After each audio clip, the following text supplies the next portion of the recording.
E aí, galera, beleza?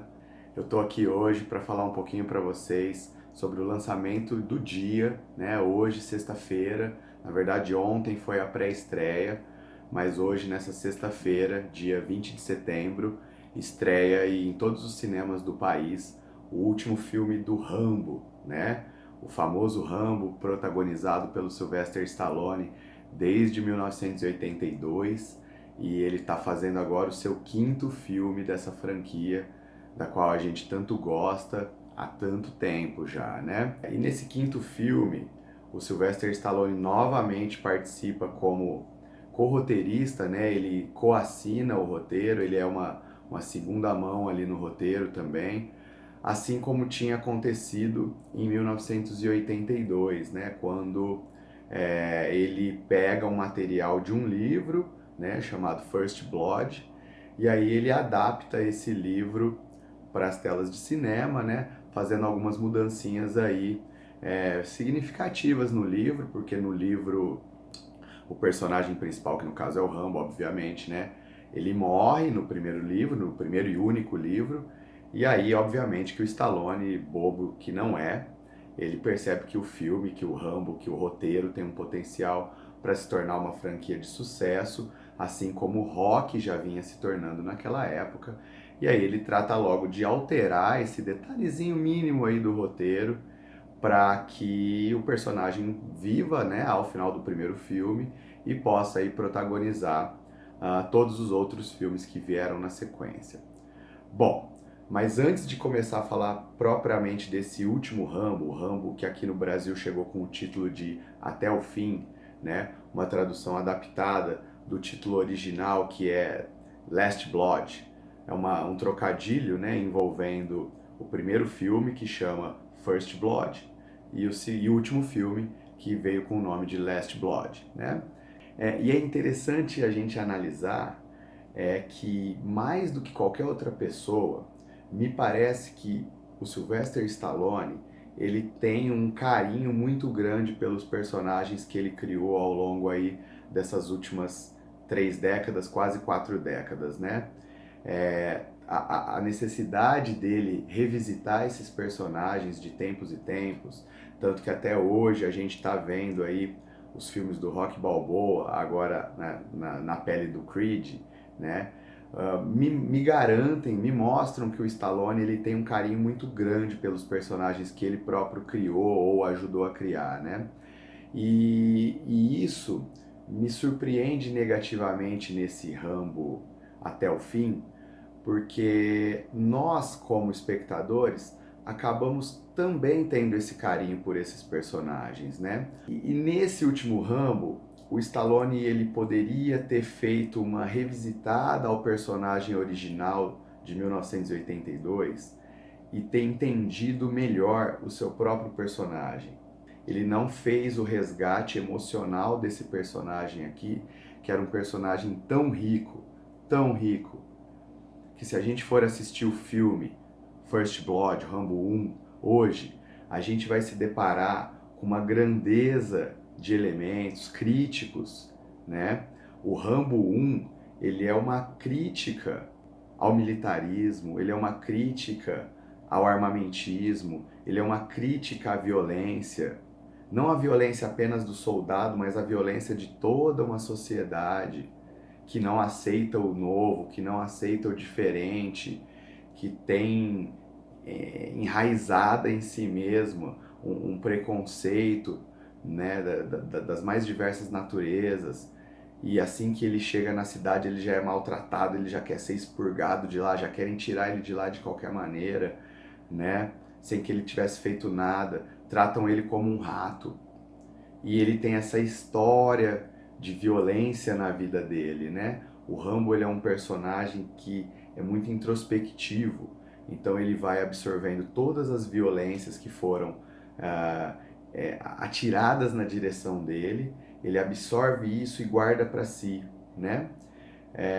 E talvez fazendo um esforço aqui, isso explique um pouco do porquê dessa violência exacerbada que o Rambo, até o fim, fez questão de fazer uso. Essa violência explícita que causam incômodo visual, mas o interessante é a gente contrastar que nesse filme aqui, no Rambo 1, apenas uma pessoa morreu. Eu revisitei, né, o filme de ontem para hoje, acabei assistindo o Rambo 1 novamente, até para poder fazer esse vídeo aqui com um pouquinho mais de carinho. E aí é muito interessante a gente observar que no Rambo 1, em nenhum momento a violência explícita é a base do filme. A base do filme é uma violência emocional que todos aqueles personagens carregam. E essa carga emocional que os personagens trazem para o filme fazem com que o Rambo 1 seja um filme não de ação. Ele tem ação, tudo bem, tem ali algumas sequências de ação e tal, mas acima de tudo o Rambo 1 é um filme de análise de personagem, de análise de sociedade, né? Vamos lembrar que ele é passado numa época, né, onde muitos soldados estavam voltando do Vietnã devastados pelos traumas da guerra. A sociedade norte-americana, em grande parte, recebia esses soldados não com carinho, ou pelo menos não com o carinho que eles gostariam de ser recebidos, mas sim com bastante críticas à empreitada norte-americana na guerra do Vietnã, né? E isso aí acabou refletindo no psicológico desses soldados, né, desses veteranos de guerra, que retornavam e ficavam totalmente desamparados, né? E esse é o Rambo, um soldado que viveu uma violência e que ficou completamente desamparado após dela. Agora, propriamente falando do filme. O filme tem início com um Rambo ajudante, um Rambo voluntário, vivendo ali numa comunidade rural, próxima mais ou menos à divisa com o México, se eu não me engano no Arizona, no estado do Arizona, uma vida pacata, onde ele ajuda ali os policiais do local fazendo pequenas atividades de resgate, pequenas ações de resgate, até que a gente é introduzido a duas personagens com as quais ele divide a casa dele, né? Uma senhorinha e a sua neta, né? Uma jovem de 17 anos com a qual o Rambo tem uma relação meio que de pai e filha. E aí começam os problemas do filme, porque todas essas relações que são criadas no primeiro ato do filme, elas são criadas muito rapidamente, muito apressadamente, para forçar uma importância nessas pessoas, para que logo no segundo ato a gente entenda o porquê que o Rambo irá fazer tudo que ele vai fazer para eventualmente salvar essas pessoas, né? Então, basicamente, essa é a premissa do filme, e essa premissa ela é construída ali aos trancos e barrancos. Em nenhum momento a gente consegue, de fato, comprar a ideia de que essas pessoas são importantes para o Rambo.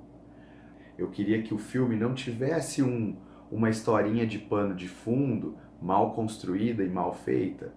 Não tinha necessidade disso. Eu queria somente entrar na mente do Rambo. Poderia até ter uma historinha de pano de fundo, poderia, mas desde que essa visita fosse feita no principal cerne dela, que era a cabeça do Rambo, né?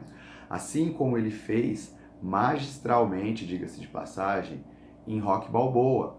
Se a gente for parar para comparar o carinho com o qual ele fez o filme Rocky Balboa, a forma como ele, né, depois de aí um hiato de 20 anos, esqueceu o Rocky 5 e foi fazer uma homenagem ao Rocky 1 através do Rocky Balboa, né? E as rimas visuais que o filme nos entregou ali são maravilhosas, né? Ele mostrou que ele tem completa noção da grandiosidade do personagem que foi criado lá nos anos 70 ainda. Aqui me parece que ele não teve essa noção, né? Então o Rambo até o fim me soou como mais um episódio do Rambo. A gente nunca vê na tela aquele Rambo que a gente gostaria de ver, né? Exceto nas cenas pós-créditos. Nas cenas pós-créditos, ou na verdade, não é nem cena pós-crédito, na cena durante os créditos, a gente sim encontra de fato aquele Rambo que a gente gostaria de encontrar. E é uma pena porque eu confesso a vocês que nos primeiros 5 minutos de filme, antes do Sylvester Stallone aparecer pela primeira vez, eu senti aqui um batimento acelerado, né? Os acordes do filme, eles são de alguma maneira resgatados, né, da trilha original, e na primeira cena do filme, quando eu sabia que o Stallone estava prestes a aparecer e que talvez aquela, ou talvez não, certamente aquela, seria a última vez que eu estaria de frente com o personagem Rambo no cinema, né, um personagem com o qual eu tenho uma história, né? Querendo ou não, fez parte da minha infância e da minha adolescência. Eu senti um batimento acelerado naquele momento, ou seja, eu estava de coração aberto para o filme e aí talvez o excesso de expectativas tenha jogado um pouco contra, né?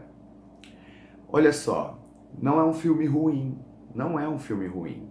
Ele só é um filme que não se respeita. Se nós formos analisar o Rambo isoladamente, esse último Rambo isoladamente, nós não podemos dizer que é um filme ruim. Se eu for pegar a direção do filme ela é bem feita. Ela é bem feita. As cenas de ação são slash, ok? São slash, é cabeça voando, é perna voando, mas elas são feitas de uma forma eficiente. O diretor não abusa dos cortes para tornar a montagem assim agitada, nada disso. Ele mostra as cenas, ele não tem medo de mostrar a violência, então isso mostra que ele tem uma certa familiaridade com o assunto, assim, né? E talvez ele tenha entendido que essa é a proposta do filme. O grande ponto negativo do filme, de fato, é o roteiro, né? Até o trabalho de fotografia é bem feito. Em alguns momentos tem um plano em especial onde o Rambo está próximo a um caixão não, né? A uma cova, né? Um local onde uma personagem foi enterrada. É, Aquele plano me remeteu imediatamente a um plano do Clint Eastwood em Os Imperdoáveis. Vocês vão ver que lembra muito o plano, a fotografia do Clint Eastwood em Os Imperdoáveis. O filme, ele assim, visivelmente namora muito com o Logan. Muito, muito, muito.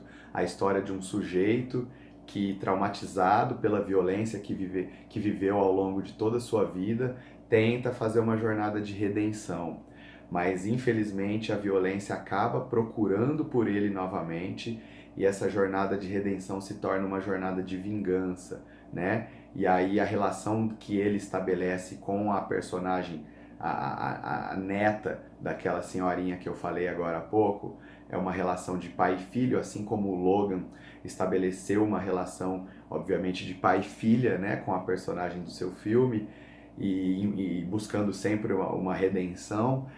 No segundo ato do filme, ele até brinca com a ideia de homenagear o Busca Implacável do Liam Neeson, né? Eu até fiquei pensando ali no cinema enquanto eu assistia ao filme, eu falei, poxa vida, se tem duas pessoas nesse planeta das quais a gente jamais deveria sequestrar a filha, são o Liam Neeson, né? E o Rambo, né? Eu não vejo um cenário pior para um sequestrador do que sequestrar a filha do Liam Neeson ou do Rambo. Eu só não sei dizer qual deles é o pior, mas que é uma coisa que não se deve fazer, não se deve fazer de jeito nenhum, tá? Então assim, o filme ele é dividido praticamente em 3 atos, né? O primeiro ato do filme é passado ali na região onde o Rambo mora, cuidando dos cavalinhos dele, ensinando a menina a cuidar dos cavalos também, tendo uma tentativa de vida pacata, né? Aí a gente é introduzido a alguns elementos geográficos do local que vão fazer esse sentido lá no terceiro ato do filme, quando ele vai trazer para dentro de casa a violência, né, que na verdade sempre esteve dentro dele, né, que é uma metáfora interessante, inclusive, ele traz sempre para o local onde ele mora a violência, a guerra, né? em todos os filmes do Rambo, aonde ele está a guerra, né? E talvez isso seja um sintoma de que, na verdade, a guerra sempre esteve dentro dele próprio, né? E aí ele faz questão de, no terceiro ato do filme, trazer a batalha para dentro da sua própria casa, né? O que, aliás, de uma certa maneira, do ponto de vista estratégico, interessante e faz sentido, porque não deixa de ser também um eco da Guerra do Vietnã, né? A Guerra do Vietnã é uma guerra onde os Estados Unidos se deram muito mal justamente por terem ido travar essa guerra lá na casa do inimigo, né? E aí você estava diante de um inimigo que sabia exatamente o que estava fazendo e você, por sua vez, extremamente perdido naquela situação. Então o Rambo inteligentemente, né, por ter vivenciado tudo isso, por ter passado por todas essas experiências, ele traz a guerra para o seu próprio Vietnã, né? Como eu disse, o filme ele tem um monte de defeitos, vários, já citei aqui vários, mas ele também tem os seus méritos, né? Infelizmente, na avaliação total da balança, os defeitos acabaram sendo preponderantes em relação às qualidades, mas isso não significa que ele não tenha também qualidades. A própria atuação do Stallone, o Stallone ele tem essa característica de vivenciar os seus personagens como se fossem ele próprio, né? O Rambo e o Stallone é quase que uma coisa só, assim como o Rocky e o Stallone também era quase que uma coisa só, né? Tem hora que você está olhando para a tela, você não sabe se aquele cara que está falando ali é o Rambo ou se aquele cara que está falando ali é o Stallone. Mas, acima de tudo, a mensagem foi perdida. Rambo First Blood era um filme com uma mensagem contrária à violência, nitidamente, e acho que é isso o mais importante. Uma mensagem contrária à violência, uma crítica social.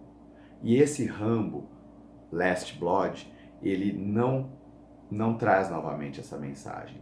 Ele traz uma ode à violência, né? E aí até ficou um trocadilho interessante, ode à violência, ódio à violência, né? Não é isso, é uma ode mesmo, não é um ódio à violência. No primeiro filme, sim, era um ódio à violência, né? Aqui não, aqui me parece que ele já entendeu que a única maneira dele responder a tudo que acontece de errado na vida dele é com violência. E aí levar essa mensagem para as telas é muito perigoso, porque querendo ou não, isso aí vai entrar na cabeça das pessoas e a gente não sabe qual vai ser a leitura que as pessoas vão tirar disso. Então, assim, eu tenho um pouco de medo de que isso não seja bem-vindo nos anos 2020 quase, como pudesse ser, por exemplo, na década de 90, onde as pessoas tinham uma relação com os filmes violentos diferente, né? Agora a gente está buscando paz, a gente está buscando paz interior, que era o que o personagem Rambo sempre buscou também e pelo jeito nunca encontrou e nunca vai encontrar nessa vida.